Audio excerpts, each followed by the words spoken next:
lupa subscribe dan nyalakan lonceng notifikasinya.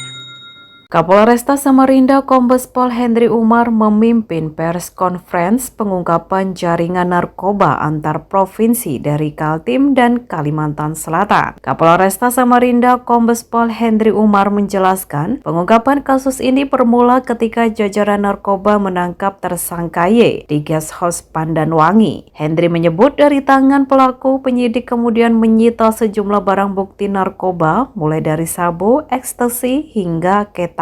Berdasarkan hasil pemeriksaan, tersangka Y mengaku mendapatkan barang haram itu dari sosok R yang tinggal di wilayah Sungai Hulu Tengah, Kalimantan Selatan. Pihak kepolisian kemudian berpura-pura menjadi tersangka Y dan kembali memesan narkoba jenis sabu kepada Bandar R. Bandar R kemudian memerintahkan kaki tangan berinisial S dan MR untuk mengantarkan pesanan tersebut. Dalam kasus ini, Hendri mengatakan pihaknya berhasil menangkap total 4 orang tersangka beserta barang bukti sabu sebesar 650 gram, 250 butir ekstasi, serta uang tunai sebesar 950 juta rupiah. Penangkapan terhadap 4 orang tersangka, yaitu satu orang berinisial Y, yang kedua berinisial S, yang ketiga berinisial MR, dan yang keempat berinisial A.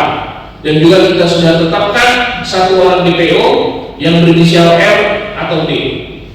Kemudian barang bukti yang sudah kita amankan, kalau kita total tadi, yang pertama kita amankan 17, sekian gram, kemudian yang kedua kita amankan lagi 502 gram, dan yang ketiga kita amankan lagi sekitar 100,1 gram.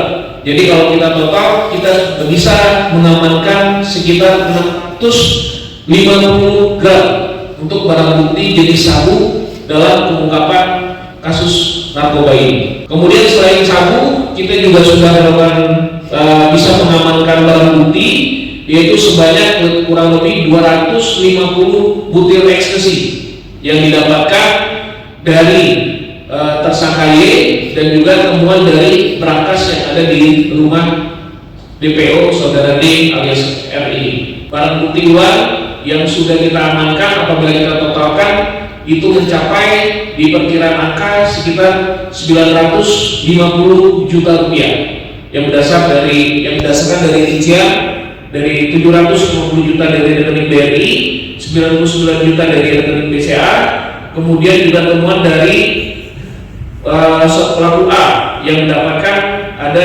barang bukti uang sebanyak 56 juta rupiah. Atas perbuatannya, keempat tersangka dijerat pasal 114 ayat 2 subsider pasal 112 ayat 2. Contoh pasal 132 ayat 1 Undang-Undang RI nomor 35 tahun 2009 dengan ancaman penjara seumur hidup. Demikian Excel Aldiansah, PKTV Samarinda mewartakan.